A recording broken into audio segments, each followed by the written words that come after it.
diaphragm. Sorry. Yeah, you got it. Everybody, I want to welcome everybody to this event. This is the Pueblo Historical Aircraft Society, and this is the president, Mr. Doug Fry. Hi, how are you? Great. Just a short welcome. Can't even talk. Welcoming you here. I just want to tell you something. What you see right now is just completely just you should have seen this area here a month, 2 months ago. It was a danger zone to walk through. Came here, then as loud as I can yell. Come on in closer. Come on in closer. We're going to try to make this really short because I wanted to put chairs out. They said, no, that's necessary to put chairs out. We're only going to be up there 15, 20 minutes. So don't look at me about no chairs. Okay. Next on the agenda, since you're all welcome now and you're going, right? Yep. Where is Ray Sisson? Ray Sisson, our curator historian, is now up. Okay. Well, thank you very much, everybody, for coming on out today. And if you forgive me, at my age, you don't try and memorize anything anymore. So I'm going to read to you a very brief history of how we came to be where we are today. During the 1970s, Fred Weisbrod, then city manager, received council approval to establish a military aircraft museum at this airport site. He and Raymond Rowe, then director of the airport, devoted a great deal of time and effort acquiring this rather extraordinary collection of military aircraft, which features a 1944 B-29 Super Fortress bomber, which is in hangar number 1, and we encourage you to visit our famous airplane there. Unfortunately, through kind of a laissez-faire policy, this fine collection deteriorated in the 1980s, and it resembled a junkyard. The B-29 was becoming a derelict. The flight deck was ravaged. Instruments were stolen, even by other aircraft museums. Now, a number of Air Force veterans formed the Pueblo Historical Aircraft Society in 1985, and they were granted permission to begin the long process of aircraft restoration. Fundraising efforts were started, and in 2000, at a cost of about $1 million, the first hangar became a reality.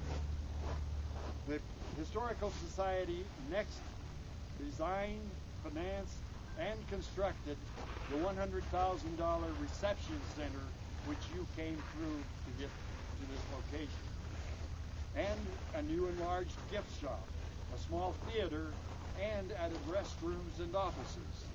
We will still be doing some things to this hangar over a long period of time, believe me. It is what you're seeing here is the beginning.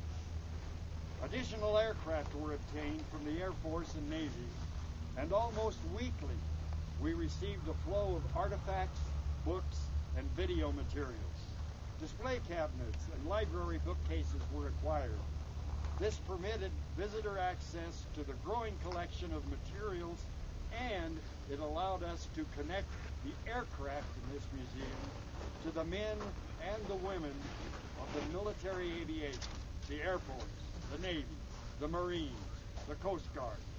It allows us to tie the people to the aircraft. And most importantly to me as a Pueblo native is that it allows the community's history of contribution in World War II from the time of the Pueblo Army Air Base, which was located right where you're standing today. And so tying Pueblo together with the aircraft, the men and the women, is the goal and our objective of the Pueblo Historical Aircraft Society. We believe that this is one of the finest aviation museums in the country. And we believe it is an attraction which annually sees visitors from all across the United States and from numbers of foreign countries coming here to Pueblo because this museum is here.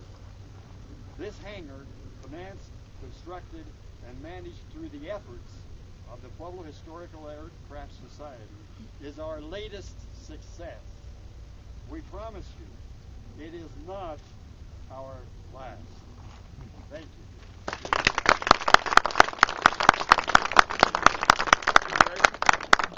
Okay, we really want to thank the grant providers, the Pueblo Historical Aircraft Society, Packard Foundation, Chamberlain Foundation, R.H. Rawlings Foundation, the Gates Foundation, and the city and county of Pueblo. And the services for this fine building was provided by Jim Gardner, HGF Architects, Paul Gradishar, Wagner Rents, Aero Graphics, Gary's Crane Service, DNS Paint Center, United Rental, Jim Musso Excavating, and Big Wheels and Titers. And we want to introduce the contractor, T.L. Prince. He is here, I believe. Raise your hand. There he is, right back there. Thank you, sir. And now to speak on behalf of the city of Pueblo, Councilman Larry Atencio. Leave it up to the military to get things done. Leave it up to retired military to really get things done. And I'd like to say that on behalf of the city, it was an honor and a privilege to be able to participate in helping this hangar get built.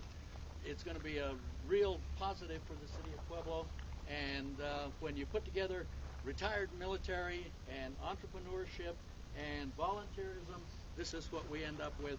It's going to be a heck of a destination for people from all over the country, especially those who are into this type of activity.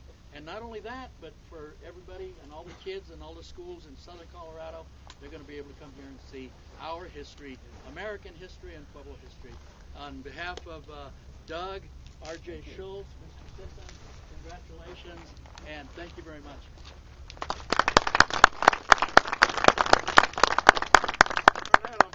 On behalf of the Pueblo County Commissioners, Commissioner Jeff Schostner, Councilman Commissioner. Thank you all for being here. It's a real honor to speak on behalf of my fellow commissioners, Cordova and Nunez, and congratulate the entire community on this. As Ray said, if any of you have visited other military museums, Pueblo does very well. Some of us spent a little time in the military, and I did my bit for the Air Force as well. But if you go to the Air Force Museum in Dayton, Ohio, or the SAC Air Museum in Omaha, or if you go to the Pima Air Museum in Tucson, Arizona, we can be really quite proud of this museum. Given the resources that we have and the way we've come together as a community, it's terrific that we've been able to do that. As Larry mentioned and others, this was in a large part a joint city-county project.